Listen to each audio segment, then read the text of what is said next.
मेरे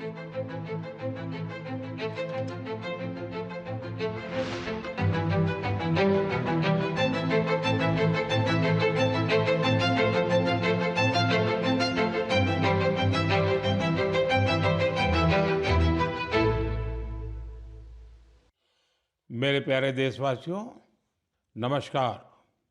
मन की बात में एक बार फिर आप सभी का स्वागत है। मार्च का ये महीना वैश्विक स्तर पर बहुत ही हलचल भरा रहा है। हम सबको याद है कि पूरा विश्व भूतकाल में कोविड के कारण एक लंबे समय तक अनेक समस्याओं से गुजरा था। हम सभी की अपेक्षा थी कि कोरोना के संकट से निकलने के बाद दुनिया नए सिरे से प्रगति की राह पर आगे बढ़ेगी। लेकिन दुनिया के अलग-अलग क्षेत्रों में लगातार युद्ध और संघर्ष की परिस्थितियां बनती चली गई। वर्तमान में हमारे पड़ोस में एक माह से भीषण युद्ध चल रहा है। हमारे लाखों परिवारों के सगे संबंधी इन देशों में रहते हैं। खासतौर पर खाड़ी देशों में काम करते हैं। मैं गल्फ कंट्रीज का बहुत आभारी हूं। वे ऐसे 1 करोड़ से ज्यादा भारतीयों को वहां पर हर प्रकार की मदद दे रहे हैं। साथियों, जिस क्षेत्र में अभी युद्ध चल रहा है, वह क्षेत्र हमारी ऊर्जा आवश्यकताओं का बड़ा केंद्र है। इसकी वजह से दुनिया भर में पेट्रोल और डीजल को लेकर संकट की स्थिति बनती जा रही है। हमारे वैश्विक संबंध, अलग-अलग देशों से मिल रहा सहयोग और पिछले 1 दशक में देश का जो सामर्थ्य बना है, इनकी वजह से भारत इन परिस्थितियों का डटकर मुकाबला कर रहा है। साथियों, निश्चित तौर पर यह चुनौतीपूर्ण समय है। मैं आज मन की बात के माध्यम से सभी देशवासियों से फिर यह आग्रह करूंगा कि हमें एकजुट होकर इस चुनौती से बाहर निकलना है। जो लोग इस विषय पर भी राजनीति कर रहे हैं, उन्हें राजनीति नहीं करनी चाहिए। यह देश के 140 करोड़ देशवासियों के हित से जुड़ा विषय है। इसमें स्वार्थ भरी राजनीति का कोई स्थान नहीं है। ऐसे में जो भी लोग अफवाह फैला रहे हैं, वे देश का बहुत बड़ा नुकसान कर रहे हैं। मैं सभी देशवासियों से अपील भी करूंगा कि वो जागरूक रहे, अफवाहों के बहकावे में न आए। सरकार की तरफ से जो आपको निरंतर जानकारी दी जा रही है, उस पर भरोसा करें और उसी पर विश्वास करके कोई कदम उठाएं। मुझे हर बार की तरह इस बार भी विश्वास है कि जैसे हमने देश के 140 करोड़ देशवासियों के सामर्थ्य से पुराने संकटों को हराया था, इस बार भी हम सब मिल करके इस कठिन हालत से बहुत ही अच्छी तरह बाहर निकल जाएंगे। मेरे प्यारे देशवासियों, भारत की ताकत यहाँ के कोटि-कोटि लोगों में निहित है। आज मन की बात में एक ऐसे प्रयास के बारे में बताना चाहता हूँ, जो देशवासियों की जन भागीदारी की भावना को दर्शाता है। ये प्रयास है ज्ञान भारतम सर्वे, जिसका संबंध हमारी महान संस्कृति और समृद्ध विरासत से है। इसका उद्देश्य देश भर में मौजूद मैन्युस्क्रिप्ट्स यानी पांडुलिपियों के बारे में जानकारी जमा करना है। इस सर्वे से जुड़ने का एक माध्यम ज्ञान भारतम ऐप है। आपके पास अगर कोई मैन्युस्क्रिप्ट है, पांडुलिपि है या उसके बारे में जानकारी है, तो उसकी फोटो ज्ञान भारतम ऐप पर जरूर साझा करें। हर एंट्री से जुड़ी जानकारी को दर्ज करने से पहले उसकी पुष्टि भी की जा रही है। मुझे इस बात की खुशी है कि अब तक हजारों मैन्युस्क्रिप्ट्स, पांडुलिपि लोगों ने शेयर की है। उदाहरण के तौर पर अरुणाचल प्रदेश के नामसाई के चा नंती सिंह लोआंग जी ने ताई लिपि में पांडुलिपियां साझा की है। अमृतसर के भाई अमित सिंह राणा ने गुरुमुखी लिपि में पांडुलिपि शेयर की है। यह हमारी महान सिख परंपरा और पंजाबी भाषा से जुड़ी लिपि है। कुछ संस्थाओं ने पाम लीफ यानी ताड़ के पत्तों पर लिखी मैन्युस्क्रिप्ट दी है। राजस्थान के अभय जैन ग्रंथालय ने कॉपर प्लेट्स पर लिखी बहुत पुरानी पांडुलिपियां शेयर की हैं। वहीं लद्दाख की हेमिस मॉनेस्ट्री ने तिब्बती में बहुमूल्य पांडुलिपियों के बारे में जानकारी दी है। यहाँ पर मैंने कुछ ही उदाहरण दिए हैं। यह सर्वे जून के मध्य तक जारी रहने वाला है। आप सभी से मेरा आग्रह है कि अपनी संस्कृति से जुड़े पहलुओं को सामने लाएं और शेयर करें। मेरे प्यारे देशवासियों, भारत दुनिया का सबसे युवा देश है। देश के युवा की ताकत जब राष्ट्र निर्माण में जुड़ती है तो बहुत बड़ी मदद मिलती है। राष्ट्र निर्माण के इस दायित्व को निभाने में बड़ी भूमिका निभा रहा है मेरा युवा भारत यानी माय भारत संगठन। ये संगठन देश के युवाओं को अलग अलग पॉजिटिव गतिविधियों से जोड़ रहा है। हाल ही में माय भारत द्वारा बजट क्वेस्ट का आयोजन किया गया। इसका मकसद था देश भर के युवाओं को बजट प्रक्रिया और नीति निर्माण से जोड़ना। इससे जुड़ी क्विज में देश भर से करीब 12 लाख युवाओं ने हिस्सा लिया। क्विज के बाद करीब 1,60,000 प्रतिभागियों को निबंध प्रतियोगिता के लिए चुना गया। मुझे इनमें से कुछ निबंध पढ़ने का अवसर भी मिला। इनसे पता चलता है कि मेरे युवा साथी देश के विकास में अपना योगदान देने के लिए कितना तत्पर है। तेलंगाना के सूर्यापेट से कोटला रघुवीर रेड्डी, उत्तर प्रदेश के बाराबंकी से सौरभ बैसवार और बिहार के गोपालगंज से सुमित कुमार ने किसान कल्याण से जुड़े टॉपिक पर लिखा है। पंजाब के मोहाली से आंचल और ओडिशा के केंद्रपाड़ा से ओम प्रकाश रथ ने वुमेन लेड डेवलपमेंट को आगे बढ़ाने के तरीकों पर अपने विचार प्रकट किए हैं। हरियाणा के यमुनानगर से प्रथम बरार ने लिखा है कि ग्रीन और क्लीन भारत ही समृद्ध भारत का मार्ग है। इससे उनकी गहरी सोच का पता चलता है। दिल्ली के शंख गुप्ता का सुझाव है कि ग्रामीण क्षेत्रों में खेल प्रतिभाओं की पहचान के लिए और अधिक प्रयास होने चाहिए। हमारे युवा साथियों ने स्किल डेवलपमेंट और ईज ऑफ डूइंग बिजनेस पर भी अपने विचार साझा किए हैं। मैं उन सभी युवाओं की सराहना करता हूं जो अपने आइडियाज शेयर कर रहे हैं। ये विचार देश को आगे ले जाने में बहुत अहम है। मेरे प्यारे देशवासियों, देश भर के क्रिकेट फैंस के लिए यह महीना जोश और उत्साह से भर देने वाला रहा है। जब भारत ने T20 वर्ल्ड कप में ऐतिहासिक जीत दर्ज की तो देश में हर तरफ खुशी की लहर दौड़ गई। अपनी टीम की शानदार सफलता पर हम सभी को बहुत गर्व है। पिछले महीने के आखिर में कर्नाटका के हुबली में एक बहुत ही रोचक मुकाबला देखने को मिला। इस मुकाबले को जीतकर जम्मू कश्मीर की क्रिकेट टीम ने रणजी ट्रॉफी को अपने नाम कर लिया।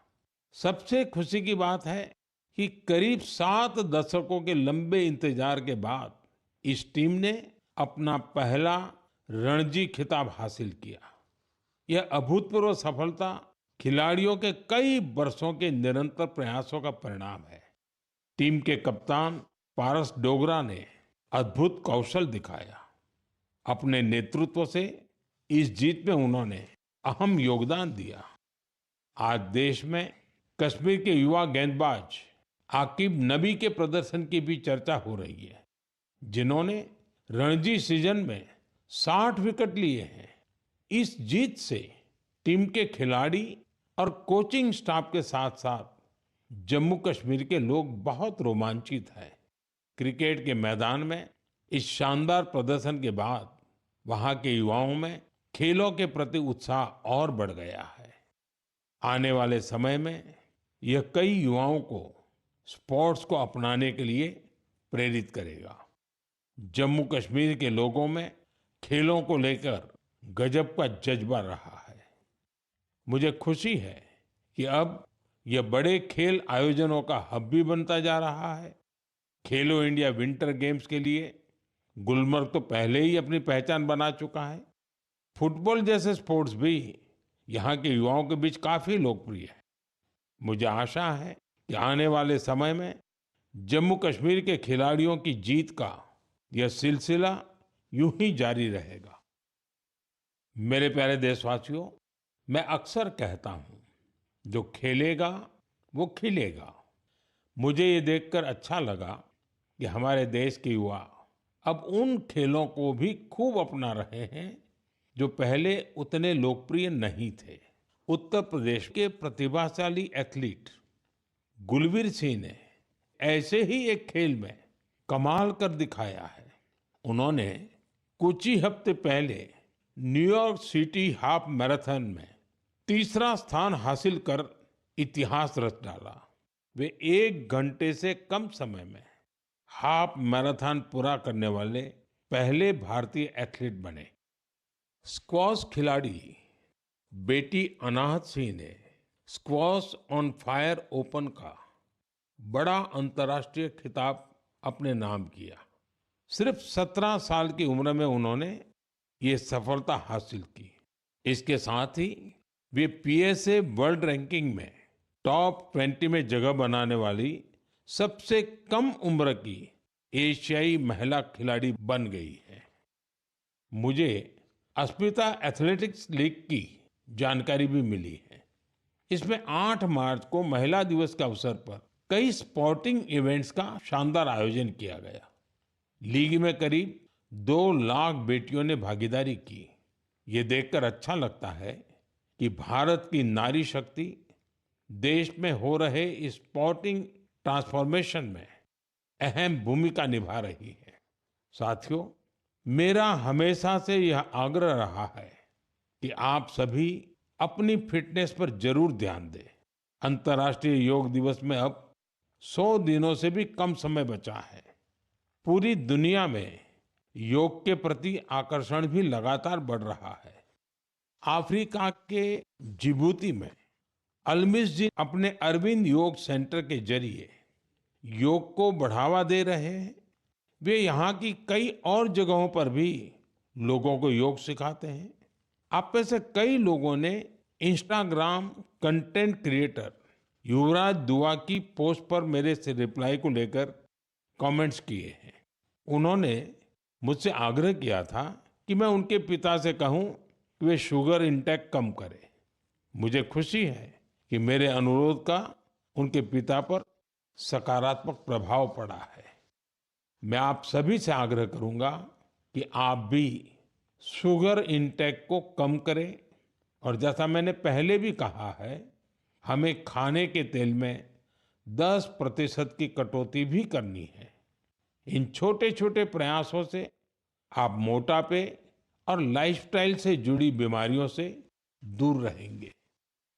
मेरे प्यारे देशवासियों, एक पुरानी कहावत है, करत करत अभ्यास के जड़ मत होत सुजान।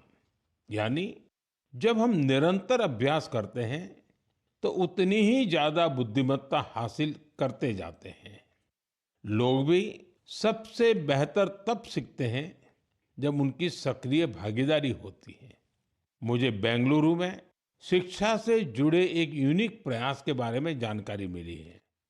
यहाँ एक टीम प्रयोग इंस्टीट्यूट ऑफ एजुकेशन रिसर्च चला रही है। इस टीम का रिसर्च प्रोजेक्ट पर विशेष फोकस है। यह टीम स्कूल लेवल पर साइंस एजुकेशन को लोकप्रिय बनाने में जुटी है। उन्होंने अन्वेषण नाम का एक प्रयोग किया है। इसके जरिए 9वीं से 12वीं क्लास तक के स्टूडेंट्स को केमिस्ट्री, अर्थ साइंसेस और वेलनेस जैसे क्षेत्रों में इनोवेशन करने का मौका मिलता है। इससे स्टूडेंट्स को रिसर्च का बहुत अच्छा अनुभव हासिल होता है। साथ ही अपने प्रोजेक्ट्स को पब्लिश करने का प्लेटफॉर्म भी मिलता है। साथियों, परीक्षा पे चर्चा के दौरान कुछ स्टूडेंट्स ने मुझे बताया था कि वे साइंस पढ़ना तो चाहते हैं, लेकिन उन्हें इससे डर भी लगता है। इस दिशा में प्रयोग की टीम का प्रयास बहुत ही सराहनीय है। यह पहल स्टूडेंट्स को साइंस के साथ जुड़ने और प्रैक्टिकली कुछ करके दिखाने का मौका देती है। जब हम किसी चीज को खुद करके देखते हैं तो जिज्ञासा और रुचि पैदा होती है। कौन जानता है कि मेरे युवा साथियों में ही कोई आने वाले समय का बेहतरीन साइंटिस्ट हो। साथियों, शिक्षा के माध्यम से अतीत को संरक्षित करने और भविष्य को तैयार करने का एक प्रयास नागा समुदाय भी कर रहा है। इस समुदाय के लोग अपनी आदिवासी परंपराओं का बहुत सम्मान करते हैं। वो इस पर गर्व तो करते ही हैं, साथ ही अपनी अप्रोच को आधुनिक भी रखते हैं। नागा ट्राइब्स में मोरुंग लर्निंग की एक पारंपरिक व्यवस्था थी। इसमें बुजुर्ग लोग अपने अनुभवों से युवाओं को पारंपरिक ज्ञान, इतिहास और लाइफ स्किल्स के बारे में बताते थे। समय के साथ यह सिस्टम अब मोरुंग कॉन्सेप्ट ऑफ एजुकेशन में बदल गया है। इसके माध्यम से बच्चों में गणित और विज्ञान जैसे विषयों में रुचि पैदा की जाती है। इसमें समुदाय के बुजुर्ग उन्हें कहानियां, लोकगीत और पारंपरिक खेलों के साथ लाइफ स्किल्स सिखाते हैं। इस तरह हमारा नागालैंड अपनी सांस्कृतिक विरासत को सुरक्षित रखते हुए बच्चों की शिक्षा को आगे ले जा रहा है। आपको भी अपने क्षेत्र में ऐसे प्रयासों के बारे में पता चले तो मुझे जरूर शेयर कीजिएगा। मेरे प्यारे देशवासियों, देश के कई हिस्सों में गर्मियों की शुरुआत हो चुकी है। यानी ये समय जल संरक्षण के अपने संकल्प को फिर से दोहराने का है। पिछले 11 वर्षों में जल संचय अभियान ने लोगों को बहुत जागरूक बनाया है।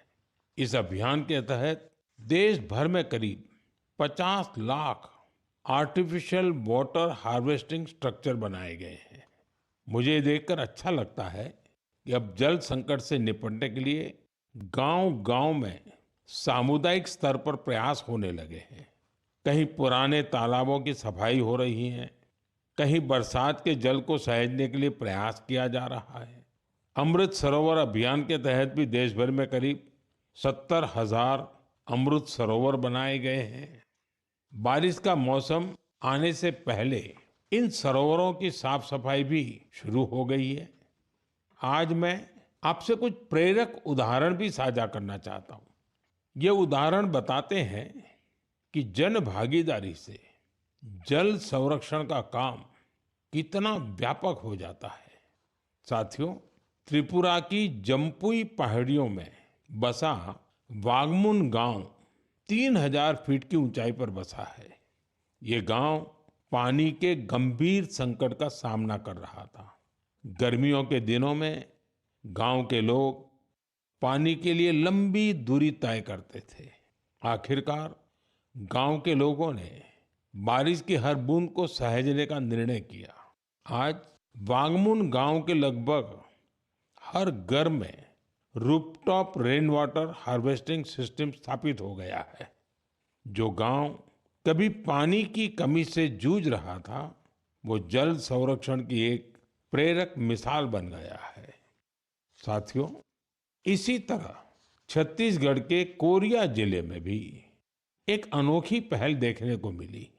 यहाँ के किसानों ने एक सरल लेकिन प्रभावशाली आइडिया पर काम किया। यहाँ के किसानों ने अपने खेतों में छोटे छोटे रिचार्ज तालाब और सोख्ता गड्ढे बनाए, जिससे बारिश का पानी खेतों में ही रुकने लगा और धीरे धीरे वह जमीन के अंदर जाने लगा। आज इस क्षेत्र के 1200 से अधिक किसान इस मॉडल को अपना चुके हैं और गांव का ग्राउंड वाटर लेवल बहुत बेहतर हो गया है।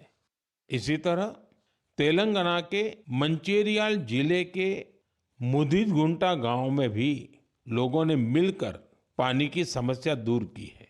गांव के 400 परिवारों ने अपने घरों में सॉकपिट बनाया और वाटर कंजर्वेशन का जन आंदोलन बना दिया। इससे गांव का ग्राउंड वाटर लेवल बेहतर हुआ है। साथ ही प्रदूषित पानी की वजह से होने वाली बीमारियां बहुत कम हो गई हैं। मेरे प्यारे देशवासियों, हमारे मछुआरे भाई बहन सिर्फ समुद्र के योद्धा नहीं हैं, बल्कि वे आत्मनिर्भर भारत के एक मजबूत नींव भी है। वे सुबह होने से पहले समंदर की लहरों से जूझते हुए अपने परिवार के साथ साथ देश की अर्थव्यवस्था को मजबूती देने में जुट जाते हैं। ऐसे मेहनतकश मछुआरों का जीवन आज कई तरह से आसान बनाया जा रहा है। चाहे बंदरगाहों का विकास हो या मछुआरों के लिए बीमा, ऐसी कई पहल उनके बहुत काम आ रही है।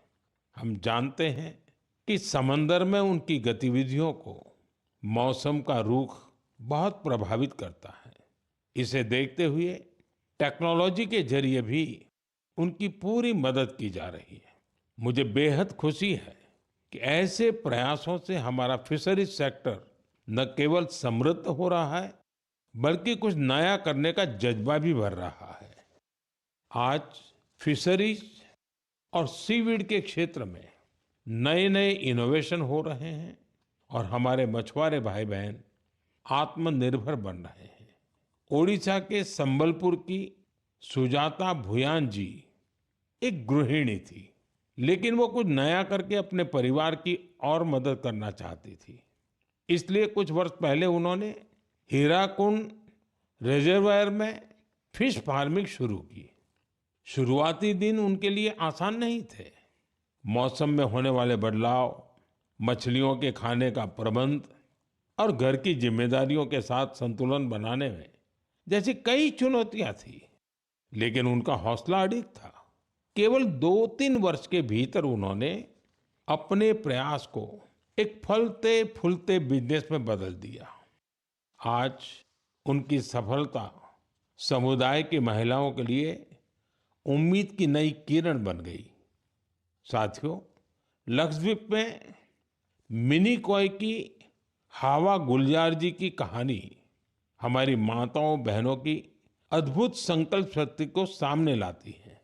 दरअसल वे एक फिश प्रोसेसिंग यूनिट चलाती थी, लेकिन उन्हें लगा कि उनके पास एक अच्छा कोल्ड स्टोरेज हो तो वे और बेहतर कर सकती है। इसलिए उन्होंने कोल्ड स्टोरेज यूनिट लगाने का फैसला किया। आज यही उनकी ताकत बन चुका है। अब वे बेहतर प्लानिंग के साथ कारोबार कर पा रही है। साथियों, देश में आज हर तरफ ऐसे प्रयास हो रहे हैं जो प्रेरित करने वाले हैं। बेलगावी के शिवलिंग सतप्पा हुद्दार ने पारंपरिक खेती से अलग रास्ता चुना। इसके लिए उन्होंने एक पॉन्ड फार्म बनाया। इस कारोबार के लिए उन्हें ट्रेनिंग भी मिली। अब अपने पॉन्ड से मछलियों की बिक्री कर वे अच्छी कमाई कर रहे हैं। वहीं सीवीड की मांग को देखते हुए कई लोगों ने सीवीड कल्टीवेशन को भी अपनाया है। इसका उन्हें बड़ा लाभ भी हो रहा है। मैं एक बार फिर फिशरीज सेक्टर से जुड़े सभी लोगों की सराहना करता हूं। हमारी इकोनॉमी को सशक्त बनाने के लिए उनका प्रयास बेहद प्रशंसनीय है। मेरे प्यारे देशवासियों, जब समाज खुद आगे आता है तो छोटे छोटे प्रयास भी बड़े बदलाव की नींव बन जाते हैं। हमारे देश के अलग अलग हिस्सों में ऐसे कई उदाहरण सामने आ रहे हैं जो हमें यही सिखाते हैं। हाल ही में उत्तर प्रदेश के वाराणसी में एक प्रेरक प्रयास देखने को मिला। वहां एक ही घंटे में 2,51,000 से अधिक पौधे लगाए गए और एक नया गिनीज वर्ल्ड रिकॉर्ड बना। इस प्रयास की सबसे खास बात ये रही कि इसमें हजारों लोग एक साथ जुड़े। छात्र, जवान, स्वयंसेवी संगठन, अलग अलग संस्थाएं, सबने मिलकर इस काम को संभव बनाया।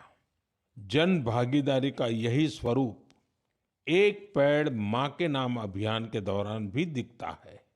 इस अभियान के तहत देश भर में करोड़ों पेड़ लगाए गए हैं। साथियों, नागालैंड के चिजामी गांव से भी एक बहुत प्रेरक प्रयास सामने आया है। चिजामी गांव की महिलाएं मिलकर 150 से अधिक वैरायटी के पारंपरिक बीजों को सुरक्षित रख रही है। इन बीजों को एक कम्युनिटी सीड बैंक में संरक्षित किया जा रहा है, जिसे गांव की महिलाएं ही चलाती हैं। इनमें चावल, बाजरा, मक्का, दालें, सब्जियां और कई तरह की जड़ी बूटियां शामिल है। यह एक ऐसा प्रयास है जिसमें ज्ञान भी सुरक्षित है, परंपरा भी जीवित है और आने वाली पीढ़ियों के लिए एक मजबूत आधार भी तैयार हो रहा है। साथियों, आज जब दुनिया जलवायु परिवर्तन जैसी चुनौतियों का सामना कर रही है, तब ऐसे प्रयास हमें यह बताते हैं कि समाधान हमेशा कहीं दूर नहीं होता। कई बार हमारे अपने पारंपरिक ज्ञान और सामुदायिक प्रयास ही हमें सबसे मजबूत रास्ता दिखाते हैं। मेरे प्यारे देशवासियों, आज आप देश के किसी छोटे बड़े शहर में जाएंगे तो एक बदलाव आप जरूर नोटिस करेंगे। आपको बड़ी संख्या में घरों की छत पर सोलर पैनल लगे हुए दिखाई देंगे। कुछ साल पहले तक ये इक्का दुक्का घरों पर ही दिखता था, लेकिन आज पीएम सूर्यघर मुफ्त बिजली योजना का प्रभाव देश के कोने कोने में दिखने लगा है। इस योजना की वजह से गुजरात के सुरेंद्रनगर जिले की पायल मुजपरा के जीवन में बहुत बड़ा बदलाव आया है। उन्होंने सूर्य पहल के माध्यम से सोलर पावर टेक्नोलॉजी की ट्रेनिंग ली और 4 महीने का सोलर पीवी टेक्नीशियन का कोर्स पूरा किया। अब वो एक कुशल सोलर टेक्नीशियन बन गई है। पायल एक सोलर उद्यमी के तौर पर अपनी पहचान बना रही है। वो आसपास के जिलों में सोलर रूफटॉप इंस्टॉलेशन का काम करती है और इससे उन्हें हर महीने हजारों रुपए की आय होती है। साथियों, मेरठ के अरुण कुमार भी अब अपने इलाके में ऊर्जा दाता बन गए हैं। हाल ही में दिल्ली में हुए कार्यक्रम में अरुण कुमार ने हिस्सा लिया था और अपने अनुभव साझा किए थे। उन्होंने बताया था कि वो न केवल बिजली बिल की बचत कर रहे हैं, बल्कि अपनी अतिरिक्त बिजली बेच भी रहे हैं। साथियों, जयपुर के मुरलीधर जी की सफलता भी कुछ ऐसी ही है।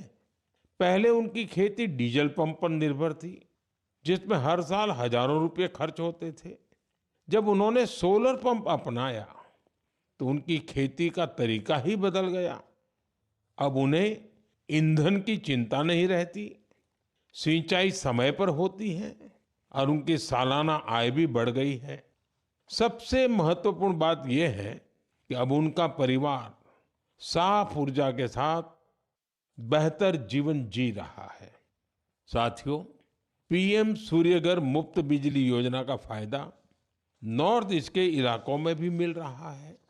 त्रिपुरा में रियांग जनजाति के कई गांव ऐसे थे जहां बिजली की समस्या थी। अब सोलर मिनी ग्रिड के माध्यम से वहां के घरों में रोशनी रहती है। वहां बच्चे अब शाम के बाद भी पढ़ पा रहे हैं, लोग मोबाइल चार्ज कर पा रहे हैं और गांव का सामाजिक जीवन भी बदल गया है। साथियों, देश में सोलर ऊर्जा क्रांति के ऐसे न जाने कितने उदाहरण हैं। आप भी इस क्रांति से जुड़िए और दूसरों को भी जोड़िए। मेरे प्यारे देशवासियों, मन की बात के लिए मुझे हर महीने देश के अलग अलग हिस्सों से ढेरों संदेश मिलते हैं। इन संदेशों से ये भी पता चलता है कि दूर दराज के क्षेत्रों में बैठे लोग कितने चाव से इस कार्यक्रम को सुनते हैं। जब मैं आपके सुझाव पढ़ता हूं तो मुझे लगता है कि ये सिर्फ एक कार्यक्रम नहीं है, ये हम सबका एक साझा संवाद बन गया है। आपके विचार, आपके अनुभव इस कार्यक्रम को लगातार बेहतर बनाने की प्रेरणा देते हैं। आप अपने आसपास की प्रेरक गाथाएं यूं ही साझा करते रहिए। हो सकता है आपकी एक छोटी सी कोशिश किसी और के जीवन में बड़ा बदलाव ले आए, किसी को आगे बढ़ने का नया हौसला दे दे। यही तो रेडियो की असली ताकत है। ये देश के अलग अलग कोने में बैठे लोगों का एक विचार, एक भावना और एक उद्देश्य से जोड़ देता है। अगले महीने फिर मिलेंगे कुछ नए प्रेरक व्यक्तित्वों के साथ, कुछ ऐसे प्रयासों के साथ जो हमें आगे बढ़ने की नई ऊर्जा देंगे। तब तक आप अपना और अपने परिवार का ध्यान रखें।